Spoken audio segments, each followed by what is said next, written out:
Stopping evictions to stop the spread? Well, the Centers for Disease Control is banning most evictions through the end of the year to further prevent the spread of COVID-19. And in doing so, it's leaving landlords on the hook. Jerry Willis with more on that story today. Jerry. Hey, that's right, Connell. So the CDC out with a highly controversial proposal, actually an order that essentially they're going to put in place an eviction ban that will stop or slow the spread of COVID-19. Here's the language from the order. Housing stability, they say, helps protect public health because homelessness increases the likelihood of individuals moving into congregate settings, such as homeless shelters, which then puts individuals at higher risk to COVID-19. Now, to qualify for what is not rent forgiveness, but a delay in having to pay rent, single renters must earn $99,000 or less, and couples must earn $198,000 or less.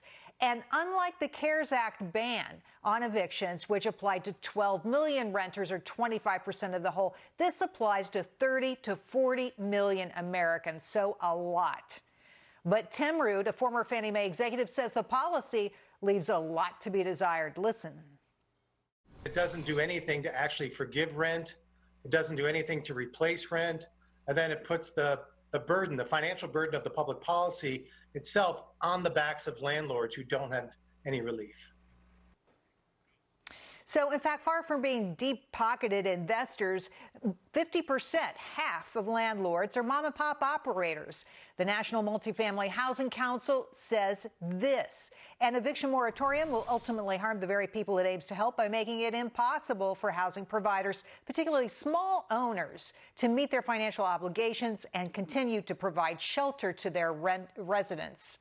And guess what? Renters, too, have objections, saying the moratorium, which will be in place, as you said, for 120 days, will likely kick the can down the road because by the time the end of that period comes, renters won't be able to make the payments they have to.